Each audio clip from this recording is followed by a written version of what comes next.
इस वीडियो में मैं 4 सवालों के जवाब दूंगी। पहला सवाल, maximum cash transactions to avoid income tax notice. Second, maximum UPI transactions to avoid income tax notice. Third, maximum FD limits to avoid income tax notice. And fourth, maximum credit card limit to avoid income tax notice. अब आप लोग सोच रहे होंगे यार, अगर आप income tax time पे भरते हो तो आपको इनकम टैक्स से नोटिस क्यों नहीं आएगा?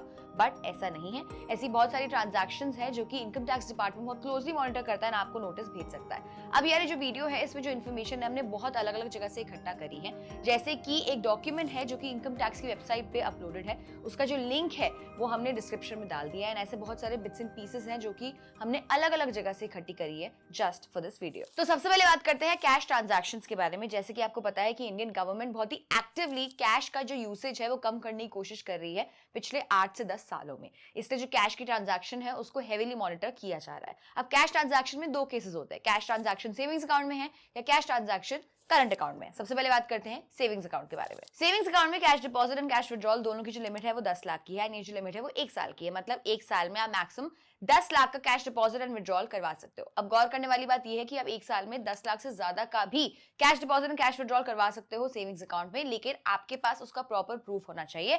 अगर आपके पास उसका प्रॉपर प्रूफ नहीं है तो इनकम टैक्स से आपको नोटिस आएगा एंड आपको पेनल्टी लगेगी। अब वो कितने की पेनल्टी होगी वो भी मैं आपको थोड़ी देर में बताऊंगी।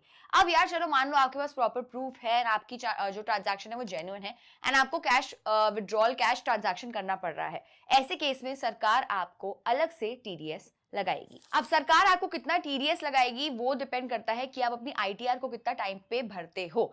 अब इसको भी ठीक से समझ लेते हैं। मान लो आप अपनी इनकम टैक्स रिटर्न जो है वो टाइम पे फाइल करते हो एंड मान लो आपने 1 साल में 1.1 सीआर का कैश विड्रॉ किया है अपने अकाउंट से, तो इस केस में आपको उतने अमाउंट पे 2% टीडीएस देना पड़ेगा जितना कि 1 सीआर से ज्यादा है। यानी कि इस केस में 10 लाख के ऊपर 2% टीडीएस देना पड़ेगा, विच इज 20,000। मान लो अपनी आईटीआर को टाइम पे फाइल नहीं करते हो, उस केस में आपको बहुत ज्यादा टीडीएस देना पड़ेगा। फॉर एग्जाम्पल, सेम एग्जाम्पल ले लेते हैं हम कि आपने 1.1 सीआर का कैश विड्रॉ किया है 1 साल में, तो आपको 20 लाख से 1 करोड़ यानी कि 80 लाख पे तो 2% टीडीएस देना पड़ेगा, which is equal to 1.6 lakh rupees. And 1 crore से ज्यादा जितना भी अमाउंट है 10 लाख इन दिस केस, उस पर आपको सीधा 5% टीडीएस देना पड़ेगा, which is in this case 50,000 rupees. तो आपको 2.1 लाख का टीडीएस तो भरना ही पड़ेगा। अब अगर आप, जैसे कि मैंने आपको बताया, आईटीआर टाइम पे फाइल करते हो तो आपको सिर्फ 20,000 का टीडीएस देना पड़ेगा। चलो यार, ये मान लेते हैं कि आप सोचते हो कि यार 10 लाख से ज्यादा के ट्रांजैक्शन नहीं करते हैं, कौन इतने पंगों में पड़े, 10 लाख की जो लिमिट है उसको फॉलो करके चलते हैं, कोई इसमें स्ट्रेस है ही नहीं। आपको ये जान के बहुत दुख होगा कि इसमें भी जो 10 लाख की लिमिट है इसमें भी सरकार ने काफी ज्यादा रिस्ट्रिक्शंस लगाई हुई है। Let's talk about those restrictions. सबसे पहले रिस्ट्रिक्शन है कि आपकी जो सिंगल कैश ट्रांजैक्शन है वो 2 लाख से ज्यादा की नहीं हो सकती। अगर 2 लाख से ज्यादा की है तो आपको प्रूफ देना पड़ेगा। इसमें भी अगर वो रियल एस्टेट की ट्रांजैक्शन है तो उसके अंदर आप 20,000 से ज्यादा की ट्रांजैक्शन नहीं कर सकते। यार ये हम सबको पता है कि रियल एस्टेट में कितना ब्लैक मनी चलता है। कोई बहुत ही रेयर केस होगा जिसमें लोग एक्चुअल प्राइस पे रजिस्ट्री करवाते हैं। हमेशा रजिस्ट्री की 50 to 60% प्राइस पे ही लोग काम करवाते हैं ताकि उन्हें टैक्स कम देना पड़े। इसके चलते सरकार ने 20,000 की जो लिमिट है वो लगाई है। ये सब तो सेविंग्स अकाउंट के केस की बात हो गई, बट व्हाट इफ आपको कोई बिजनेस है ना, आप करंट अकाउंट यूज करते हो, उस केस में क्या क्या रिस्ट्रिक्शंस है एक बार उसके बारे में भी बात कर लेते हैं। अब यार अगर आपका करंट अकाउंट है तो उसमें आप मैक्सिमम 1 साल में 50 लाख तक की कैश ट्रांजैक्शन यानी कि कैश विड्रॉल एंड डिपॉजिट कर सकते हो, जो कि in the case of savings account was 10 lakh रुपए। अब यार बिजनेस है तो हर दिन कैश का लेन देन तो होगा ही, तो इस पर भी सरकार ने एक लिमिट लगाई है। एज पर गवर्नमेंट अगर आप एक दिन में 10,000 से ज्यादा की कैश ट्रांजैक्शन करते हो तो उसको आपको, इसका जो खर्चा है आपको अपनी टैक्सेबल इनकम में डिडक्ट करना अलाउड नहीं है। अगर आप टैक्सेबल इनकम से डिडक्ट नहीं कर पाओगे तो आपके प्रॉफिट ज्यादा दिखेंगे और आपको उसका जो टैक्स है वो ज्यादा देना पड़ेगा। अब यहाँ पर मैं आपको एक बात रिमाइंड कराना चाहती हूँ कि ये जो सारी लिमिट्स है वो कैश ट्रांजैक्शंस पे है, नॉन कैश ट्रांजैक्शन पे ऐसी कोई भी रिस्ट्रिक्शन या लिमिट नहीं है। ऐसे तो आपका सेविंग्स अकाउंट में कितना भी बैलेंस हो सकता है, 2 करोड़ 5 करोड़ 10 करोड़, सरकार को इससे फर्क नहीं पड़ता। तो यार जैसे कि आप देख रहे हैं कैश ट्रांजैक्शन में तो बहुत सारी लिमिट्स लगती है। अब कैश के बाद यूपीआई ट्रांजैक्शंस ऑफ लेट बहुत ज्यादा यूज हो रही हैं। अब उस पे क्या क्या रिस्ट्रिक्शन है एक बार वो भी देख लेते हैं। तो यूपीआई के केस में अगर आप 1 साल में 50,000 से कम की ट्रांजैक्शन कर रहे हो तो आपको टेंशन लेने वाली कोई बात नहीं है, इनकम टैक्स से आपको नोटिस नहीं आएगा एंड आपको कोई स्ट्रेस इसमें लेना ही नहीं है। बस आपको एक बात याद रखनी है कि जो 50,000 की लिमिट है उसमें डेबिट एंड क्रेडिट दोनों ट्रांजैक्शन काउंट होती है। अब यार इसमें बस एक टाइप की जो ट्रांजैक्शन है वो काउंट नहीं होती है। अगर आपसे किसी ने पैसे लिए हैं, अगर आपको यूपीआई के थ्रू वापस कर रहा है इंसान, तो जो ये वाली ट्रांजैक्शन है वो 50,000 के अंदर काउंट नहीं होगी। But there are very high chances कि आपकी 1 साल में 50,000 से ज्यादा की यूपीआई ट्रांजैक्शन हो। अगर वो ज्यादा क्रॉस हो जाती है तो उस केस में क्या करना है? आई मीन मेरी तो 50,000 से ज्यादा की यूपीआई ट्रांजैक्शन होती है। Now let's talk about that.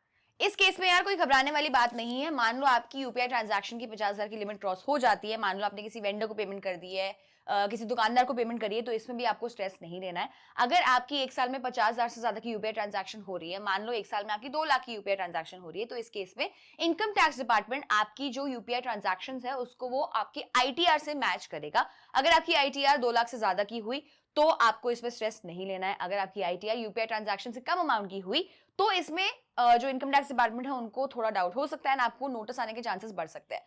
मान लो आपको नोटिस आ भी गया लेकिन किसी तरीके से आपने अपनी जेन्युइनिटी प्रूफ कर दी, तो इसमें भी आपको स्ट्रेस नहीं लेना है। अब यार काफी सारे लोग होते हैं जो कि कैशबैक एंड रिवॉर्ड के चक्कर में भर भर के यूपीआई ट्रांजैक्शन करते हैं। यूपीआई ट्रांजैक्शंस ये हजारों एंड लाखों में भी हो जाती हैं। ये जो तरीका है स्टूडेंट कम्युनिटी में काफी ज्यादा फेमस है। इनफैक्ट काफी सारे स्टूडेंट्स इसको ही अपना साइड इनकम बना के चलते हैं। अब वही बात है, जहां पे इनकम होगी वहां पे इनकम टैक्स देना पड़ेगा। अब इस केस में तो भाई आपकी लाइफ काफी टफ होने वाली है। Late me explain how. अगर आपने एक साल में 50,000 से ज्यादा के कैशबैक एंड रिवॉर्ड कमा लिए तो आपको उस पर इनकम टैक्स देना पड़ेगा। And your UPI transactions are tax in a similar way to that of income from mutual funds and fixed deposit. Let me explain what this means.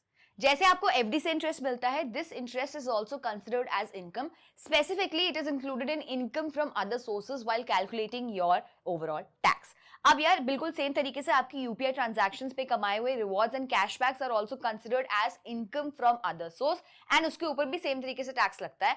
And not just UPI transactions, आपकी e wallet transaction पे भी similar तरीके से tax लगता है।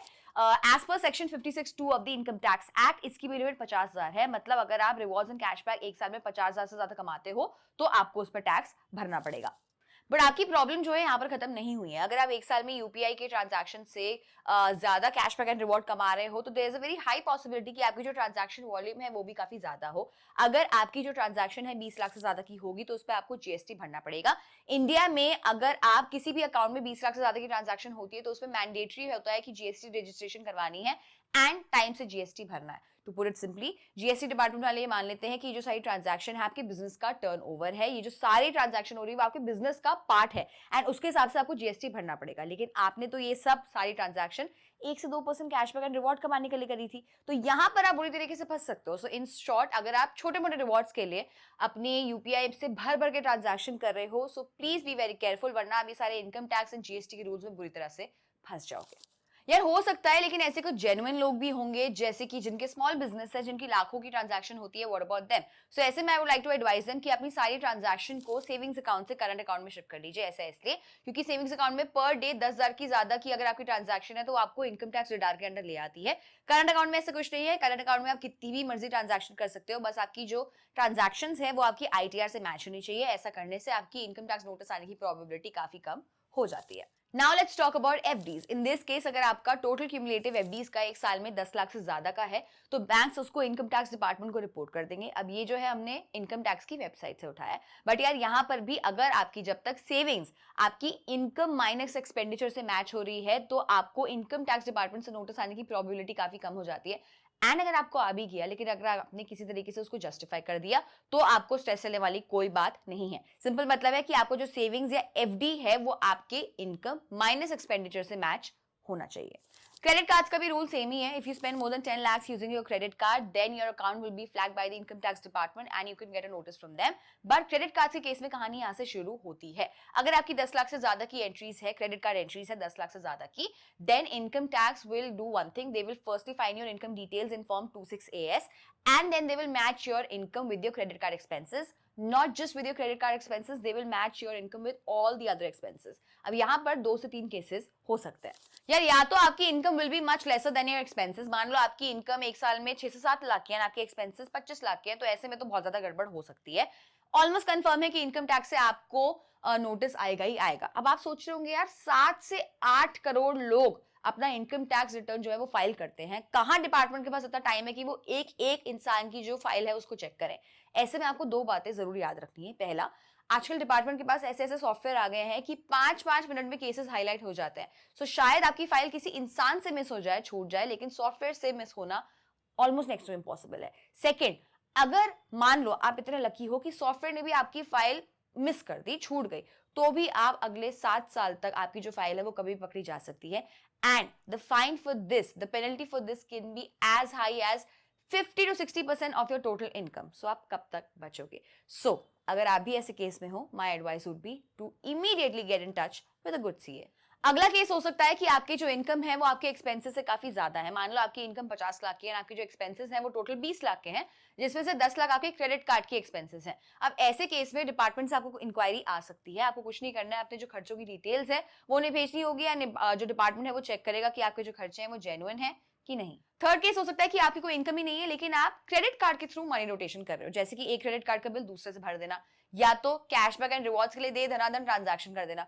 Generally जैसे कि मैंने आपको बताया, ये काम स्टूडेंट कम्युनिटी ज्यादा करती है। तो भाई अगर आप इस कैटेगरी में आते हो तो आपकी लाइफ काफी ज्यादा कॉम्प्लिकेट होने वाली है, एंड इट्स एडवाइजेबल कि आप एक अच्छे से अच्छा लॉयर बहुत जल्दी ढूंढ ले। यहाँ पर आपको इनकम टैक्स डिपार्टमेंट के साथ साथ जीएसटी से भी नोटिस आने वाला है, एंड आप बुरी तरह फंसने वाले हो। तो यार यहाँ पर हमने सारी ट्रांजैक्शंस को कवर कर लिया है इस वीडियो में। यूपीआई ट्रांजैक्शन हो, कैश ट्रांजैक्शन हो, एफडी लिमिट हो, आपका क्रेडिट कार्ड लिमिट हो, सब कुछ हमने इस वीडियो में कवर कर लिया है। पूरी कोशिश करी है ज्यादा से ज्यादा इंफॉर्मेशन आप तक पहुंचाएं एक्यूरेटली। अगर आपको ये इंफॉर्मेशन यूजफुल लगी हो सो प्लीज एक अच्छा सा कमेंट कर दीजिएगा, हमारी मेहनत सक्सेसफुल हो जाएगी। Share this video with your family and friends. Until then, be किफायती।